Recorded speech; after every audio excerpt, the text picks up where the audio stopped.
going to win a Tony Award this year? Who do I think should win a Tony Award this year? The 76th annual Tony Awards are this Sunday, and of course everyone is wondering who is going to win, who should win, and I'm here to answer all those questions today. Hi, my name is Kate, and I love talking about theater because theater is life. And this year I saw every single Tony nominated show.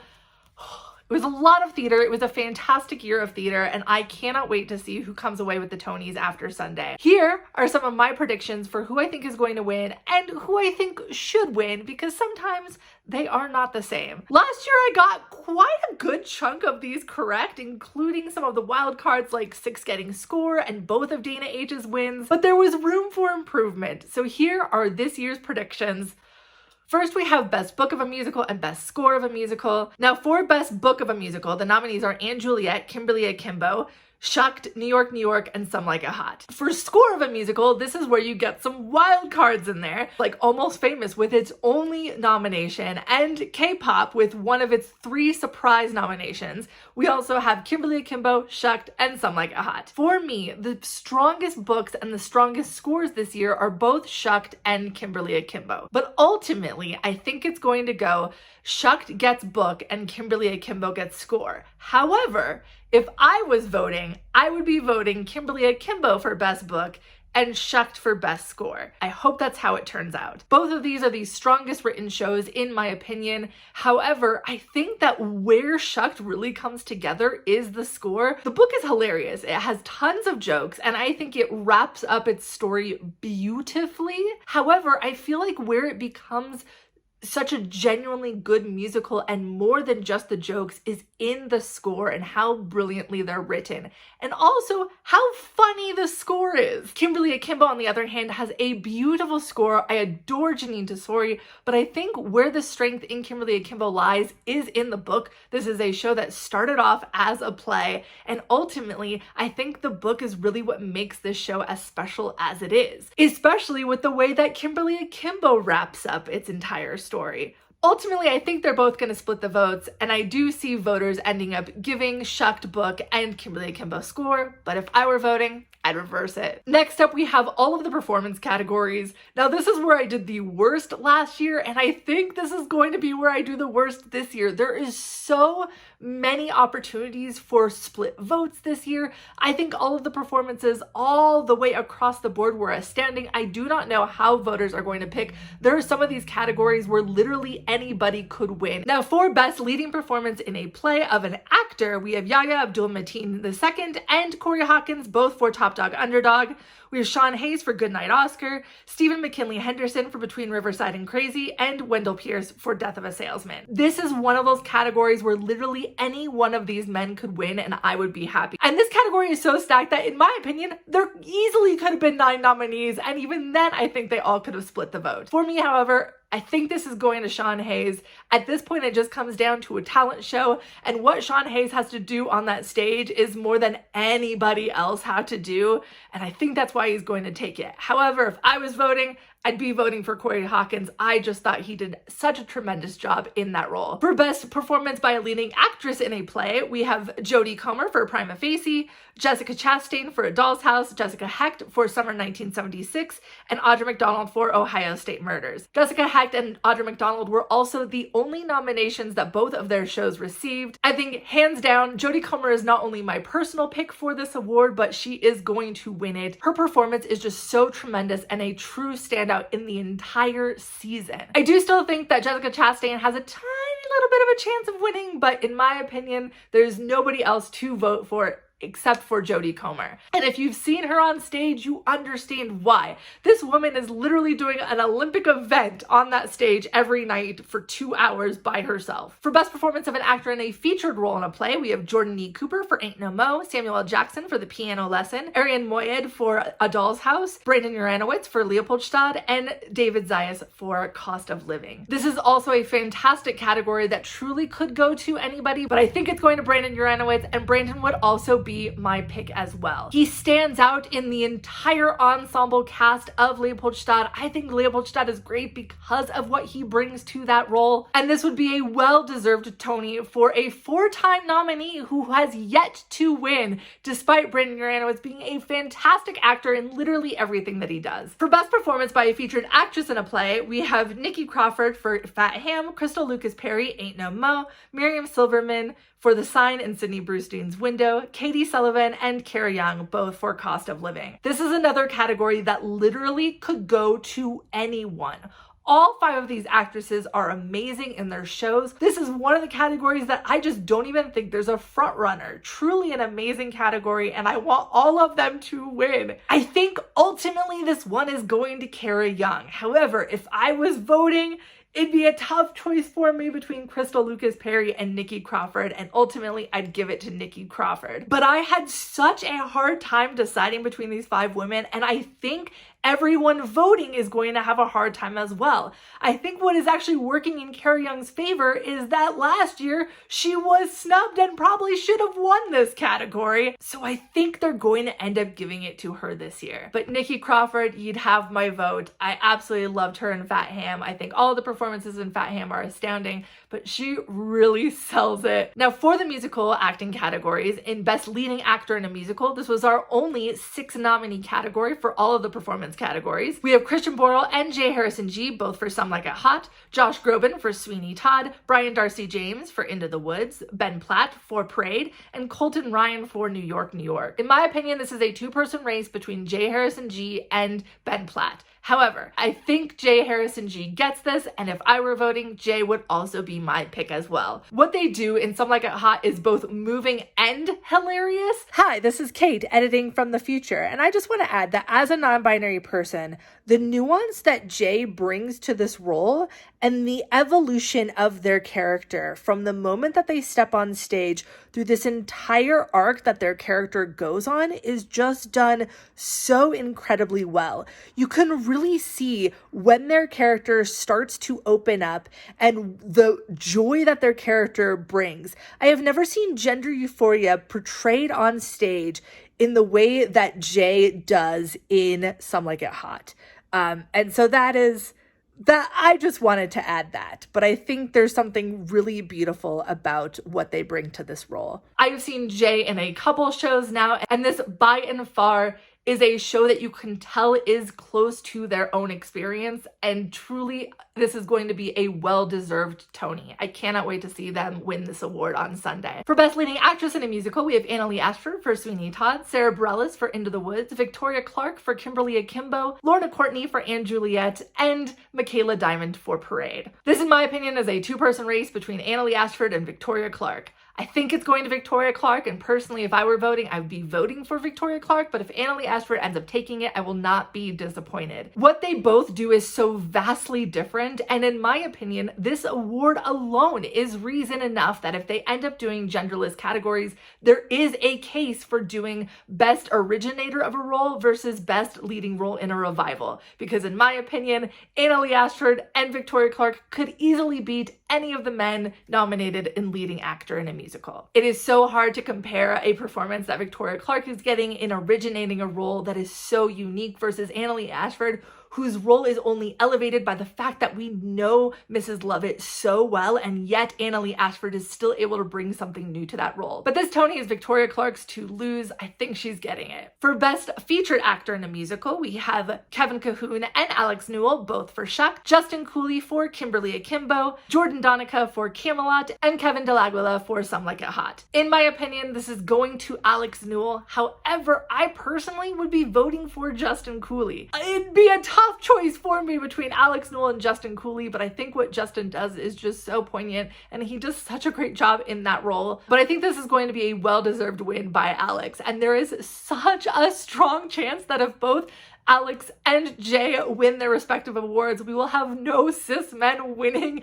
any of the acting performance categories, and I really want this to happen. So I hope Alex wins, but in my heart of hearts, I'd be voting for Justin. And in the final performance category for Best Featured Actress in a Musical, we have Julia Lester for Into the Woods, Ruthie Ann Miles for Sweeney Todd, Bonnie Milligan for Kimberly Akimbo, Natasha Yvette Williams for Some Like It Hot, and Betsy Wolfe for Anne Juliet. This is another two-person race in my opinion. It's between Betsy and Bonnie. I think Bonnie is going to take this, and it is going to be a well-deserved Tony. Bonnie Milligan is such a strong actress. However, if I was voting, I'd be voting for Betsy Wolfe in this. In my opinion, both of them are hilarious in their roles, but something that Betsy Wolfe gets to do that I just don't think the material allows Bonnie to do is show that more sincere side and really get into some of the emotions. We get a glimpse of that with Bonnie Milligan's role, but not as much, and I think the touching moments in Anne Juliet are really where Betsy Wolfe gets to shine. But I think both of these actresses are worthy. I want it to be a tie so bad, but ultimately I think the voters are going to pick Bonnie on this one. Now for some of my favorite categories, the design categories, and there was some excellent design on Broadway this year. For Best Scenic Design of a Play, we have Prima Facie, Life of Pi, Goodnight Oscar, Leopoldstadt, and A Christmas Carol.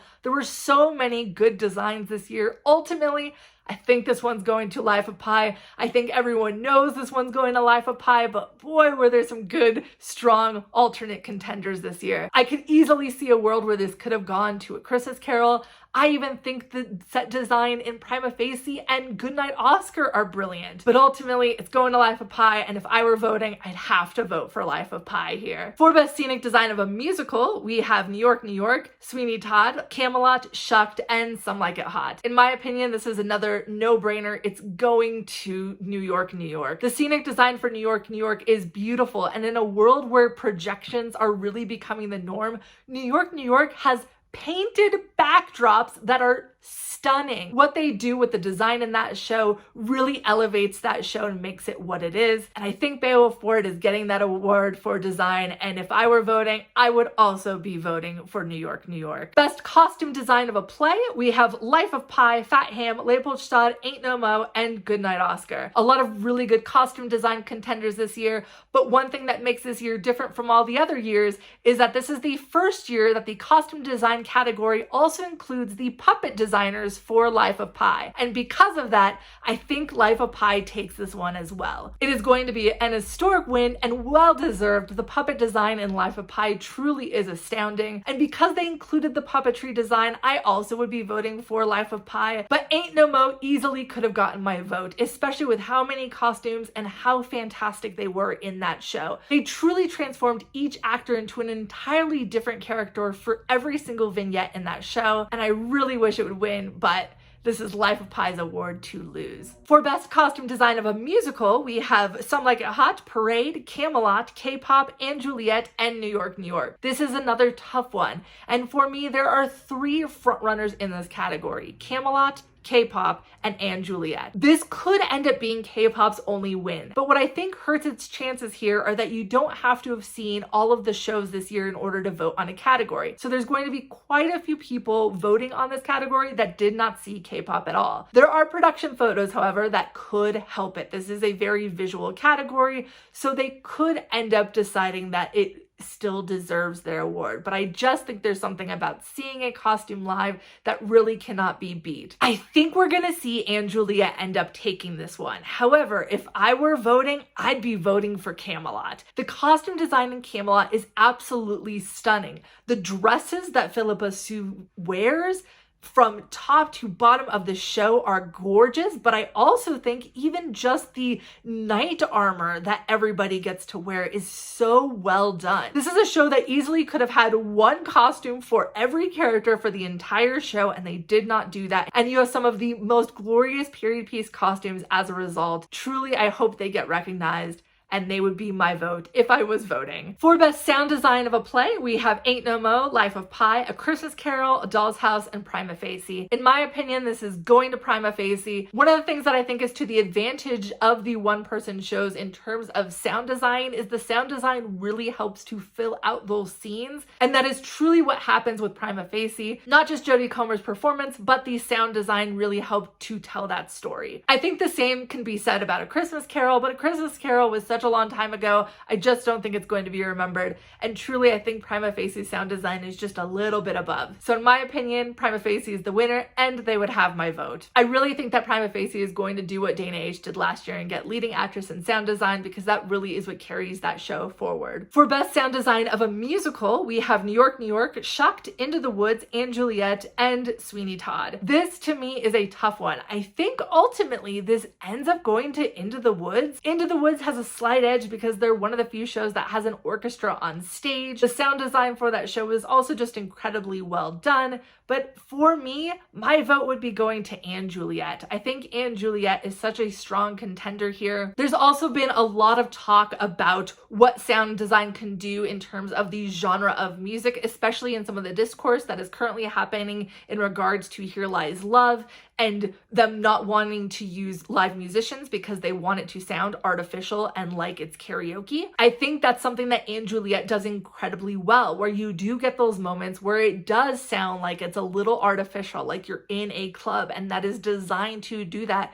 despite it being done by a live orchestra. I also think & Juliet has an edge because there's so much going on that stage, especially with the music, and yet even during the dialogue, during the scenes, you can hear it beautifully. In my opinion, they would have my vote, but I do think this ends up going to Into the Woods. For best direction of a play, we have Sahim Ali for Fat Ham, Joe Bonney for Cost of Living, Jamie Lloyd, A Doll's House, Patrick Marber, Leopoldstadt, Stevie Walker-Webb for Ain't No Mo, and Max Webster for Life of Pi. I think ultimately this is going to go to Max Webster for Life of Pi. And I think because this show is such a strong overall production and the one weak part of it is the play itself, I think ultimately they give this to Max Webster because it is not nominated at all for best play and is just still such a strong show. I could see this going to Patrick Marber, but for me, the direction is one of the weakest parts of Leopoldstadt. However, if I were voting, this 100% would go to Stevie Walker-Webb. What Stevie Walker-Webb did with Ain't No Mo is just astounding. The way that that show embraced the audience,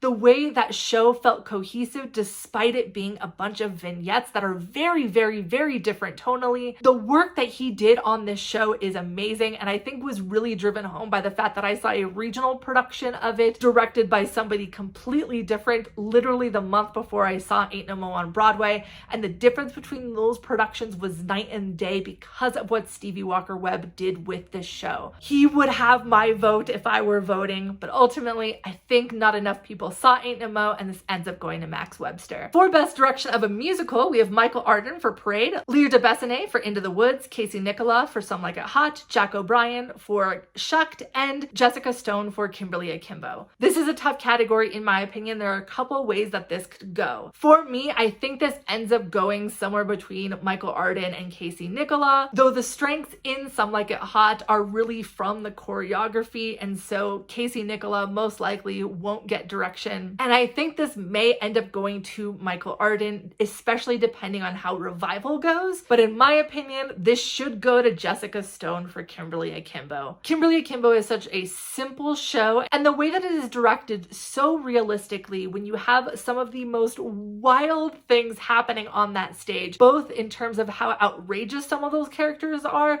but also how outrageous the entire premise is. But I really think that the way that Jessica Stone directed this production grounds the entire show and makes it what it is. I hope that she ends up getting this. She would have my vote, but ultimately I think she loses this to Michael Arden or Casey Nicola. And in my opinion, that's a little frustrating because I think Michael Arden was snubbed for Christmas Carol. Did such a better job with that show. I think, in my opinion, Parade is one of the weakest shows that I've seen him direct, and he is one of my top 5 favorite directors. So if he wins here, I will not be upset. I just don't think this is the strongest show that he's done, and it'll be a little sad to see him not win for a show that he's done before that has just been, in my opinion, so much better. For best choreography of a musical, we have Stephen Hoggett for Sweeney Todd, Casey Nicola for Some Like It Hot, Susan Stroman for New York, New York, and Jennifer Weber for both & Juliet and K-pop. In my opinion, there is no other choice here other than Casey Nicola for Some Like It Hot. what Some Like It Hot does with choreography makes that show what it is. The choreography is so integral to the plot, it is so brilliantly done, and there just isn't another show where the choreography gets to that level in terms of the storytelling. I would love to see Jennifer Weber take this for either & Juliet or K-pop, but I think the choreography in & Juliet is simple on purpose, and therefore I don't think that voters are going to lean towards it as much. And again, I just don't think enough people saw K-pop, but the choreography in that show is amazing, and I'm so glad she ended up getting a nomination. So in my opinion, this goes to Casey Nicola. I would vote for Casey Nicola, but oh my gosh, it'd be a tough choice for me between Casey Nicola and Jennifer Weber for literally any show she did this year. For Best Orchestrations, we have & Juliet, Kimberly Akimbo, Shucked, Some Like It Hot, and New York, New York. This is a tough category this year. You have such different sounds across every single show. I could see a world where Shucked walks away with this. I could also see Some Like It Hot getting this, but in my opinion, this award belongs to & Juliet, and I would be voting for & Juliet. Jukebox musicals always have the challenge of reorchestrating for the stage and making it sound cohesive, and reorchestrating for an orchestra that is much bigger than however many instrumentalists played it on the original recording. & Juliet, also similar to shows like Moulin Rouge, had to take songs from multiple different genres and make them sound cohesive in a singular show, and they absolutely did that hands down. Also, some of the orchestrations in & Juliet are amazing. The way that they are able to incorporate strings into those songs just sounds stunning. I hope they win. They'd have my vote, and they are my pick for Best Orchestrations. Now finally, for the final 4 awards, starting with Best Revival of a Play, we have The Piano Lesson, A Doll's House, The Simon Sidney Brewstein's Window, and Topdog Underdog. This is a tough choice. I think this was such a strong year for play revivals. I truly loved a bunch of them. The Death of a Salesman easily could have been a 5th nominee here. I think we're gonna end up seeing this go to A Doll's House, especially because A Doll's House isn't going to be getting, in my opinion, any other award, and is such a strong production of that play. I think we're gonna end up seeing it walk away with the award here. However, if I was voting, this hands down would go to Topdog Underdog. Topdog Underdog was such a powerful revival and felt so current. You easily could have told me that Topdog Underdog was a new play this year, and I would have believed you had I not known that it already existed. It was such a good show, and I hope it ends up taking this. It'd have my vote, but I think this is going to A Doll's House. For Best Revival of a Musical, we have Into the Woods, Camelot, Parade, and Sweeney Todd. This could go any way. I literally could see any one of these shows winning, except for maybe Camelot, just because it didn't seem like people liked it. But in my opinion, I thought Camelot was a great revival and really brought something new to that story. I think ultimately, however, this award ends up going to Parade. Parade is a strong production, and I think this ends up being its only award. Though, if you have noticed, I have not given anything to Sweeney Todd, and so this potentially could be Sweeney Todd's only award. But I do think this ends up going to Parade. Parade is both a timely show and it's a well-done production, and I could see it walking away with this award. However, if I was voting, personally, I'd be voting for Into the Woods. I think what Into the Woods did with that restaging and the charm that it brought to this show with such a simple set really showcased how strong of a show that is, and a lot of that was due to the way that it was done and the way that it was performed, especially with Into the Woods, which is such an often produced show, one of Sondheim's most often produced shows. This cast was amazing, the direction was fantastic, just the way that they made Milky White a whole freaking character with personality, and the puppet design alone makes me want to vote for Into the Woods. It was just such a great production of such a great show. In one of the toughest categories, Best Play, we have Ain't No Mo, Between Riverside and Crazy, Cost of Living, Fat Ham, and Leopoldstadt. This category is intense. There easily could have been at least 3 more nominees here. I still think Prima Facie and Life of Pi were snubbed in this category, but it is such a strong year, and ultimately I think the voters are going to pick Leopoldstadt, and I'm a little bummed about it. I just don't think it's the strongest play, especially after such a strong season. So we're gonna do something bold here, and we're gonna freaking manifest and say the award is going to Fat Ham. In my opinion, I'd be voting for Fat Ham. Fat Ham also has been gaining momentum by winning some pre-Tony Awards, even some over Leopoldstadt. I'm manifesting here. We're gonna see a Fat Ham win this Sunday. I freaking love this play. It plays until July 2nd. If you haven't seen it yet, please go. And if you can't make it to Broadway before then, it is literally going to be playing at every regional theater. By the way, the Alliance Theater just announced today that they are going to be doing a production of Fat Ham directed by Ain't No Mo's director, Stevie Walker-Webb, who I love. So if you are in Atlanta, go see that. If you're in LA, go see Fat Ham when it plays at the Geffen. I freaking love this play, and we're manifesting a win here. Let's go. And finally, Best Musical, we have Anne Juliet, Kimberly Akimbo, New York, New York, Shucked, and Some Like It Hot. I think this is a two-way race between Some Like It Hot and Kimberly Akimbo, with Shucked still potentially a dark horse this year. Some Like It Hot has been getting a lot of momentum in winning a lot of the pre-Tony Awards, but most of those have been because Kimberly Akimbo just wasn't eligible this year because it won all of them last year. I think Kimberly Akimbo is the stronger show overall. I think voters are going to love it. Kimberly Akimbo is essentially the fun home of this season, and I can see it winning, and I think it deserves to win. So my prediction is Kimberly Akimbo, and my vote as well would go to Kimberly Akimbo here. I hope we see it win Sunday. And that is every single award this season. I think we're going to see a lot of surprises on Sunday, and I definitely do not think we're going to see any show sweep at all. There's, in my opinion, no show that is going to win over 3 awards this year. It is such a strong season with so many strengths across the board between both plays and musicals. This was such a good year to see all of the nominated shows. I cannot wait to see who ends up winning on Sunday, and I want to know, what are some of your predictions and your picks this season? Please drop them in the comments. And if you haven't already, go ahead and like this video. And if you want more theater content, definitely subscribe because I love talking about theater. Thank you so much for watching. Bye.